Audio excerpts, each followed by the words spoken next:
Buenos días, hoy les hablaremos sobre la balanza de pagos. Esta presentación llega gracias a Nicole, Lenin, Raquel, Yanderi y Héctor. Empezando con la exposición, les voy a dar una definición de qué vendrían a ser la balanza de pagos. Este en sí es un documento contable en el que se registran operaciones comerciales, de servicios y de movimientos de capital de un país con el exterior. Es decir que permite conocer todos los ingresos que recibe un país procedentes del resto del mundo y los pagos que realiza de tal país al resto del mundo debido a las importaciones, exportaciones de bienes, servicios, capital o transferencias en un periodo de tiempo. Continuando con la estructura de la balanza de pagos, estas vendrían a ser 4 cuentas principales. En el primer punto tenemos la balanza por cuenta corriente. Esta balanza es la más importante, ya que es la que más se utiliza para conocer el estado de la economía de un país. Aquí se incluyen las importaciones y exportaciones de bienes y servicios, además de las rentas y transferencias, que a su vez se subdividen en 4 subcuentas: la balanza comercial, la balanza de servicios, la balanza de rentas y la balanza de transferencias. En el punto número 2 tenemos la balanza de cuentas de capital. Estas se registran el movimiento de capitales, como por ejemplo las ayudas que llegan del extranjero o la compra y venta de bienes que no son financieros. En el tercer punto tenemos la balanza de cuentas financieras.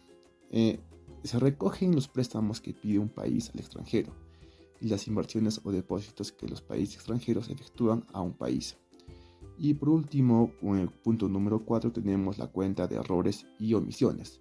Esta cuenta se incluye dada la dificultad de calcular con extrema precisión el total de exportaciones e importaciones de un país. Bien, ahora vamos a hablar sobre el déficit y superávit en la balanza de pagos. Cada una de estas balanzas dan un saldo independiente que puede ser tanto positivo o negativo. En el caso del superávit, en el caso de que el saldo de un tipo de balanza sea positivo, estaremos hablando de que la balanza está en un superávit, mientras que en el caso de que el saldo sea negativo, estamos hablando de un déficit. Sin embargo, no se busca que el equilibrio de cada una de estas balanzas esté por sí solo, sino que el equilibrio debe ser global en toda la balanza de pagos. Por lo tanto, la balanza de pagos siempre estará en equilibrio. Por ejemplo, un déficit en la balanza por cuenta corriente será compensado con un superávit en la balanza por cuenta de capital. Esto se da ya que si un país tiene más compras que ventas, el dinero lo debe obtener por algún lado, bien por medio de inversiones, préstamos extranjeros o otro, ¿no? A continuación, la importancia de la balanza de pagos.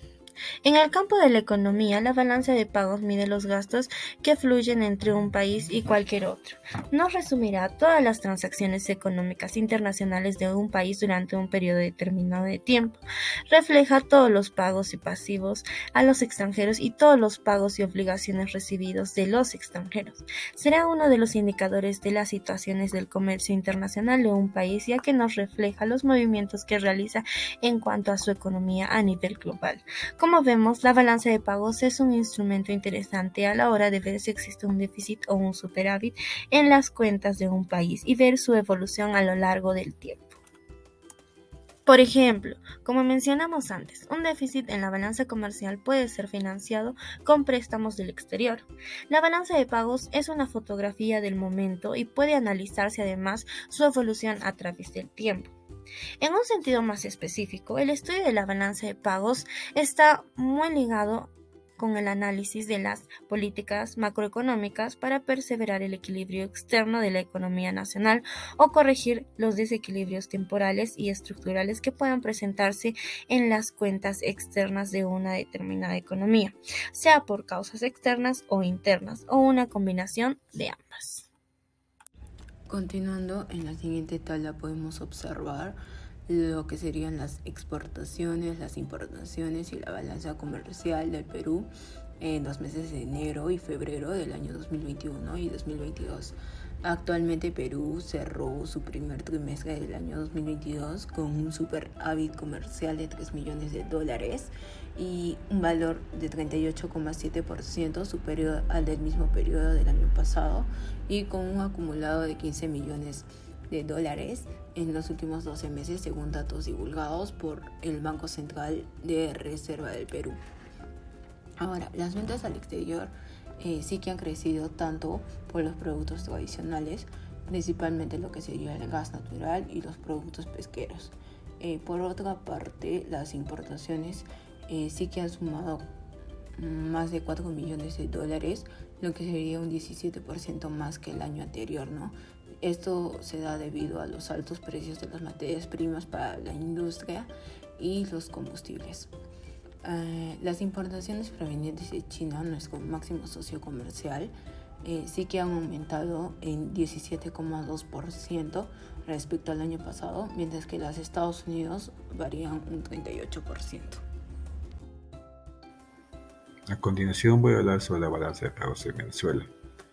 Se puede decir que en Venezuela se registró en el año 2021 un déficit de 3.585 millones de euros, que vendría a ser un 23,09% de su PIB.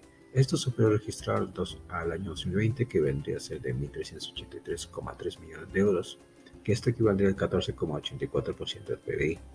Como tal, esta variación se debe al incremento de las importaciones, acompañado de lo que sería una disminución de las exportaciones en toda Venezuela. Esto referente a los años más recientes.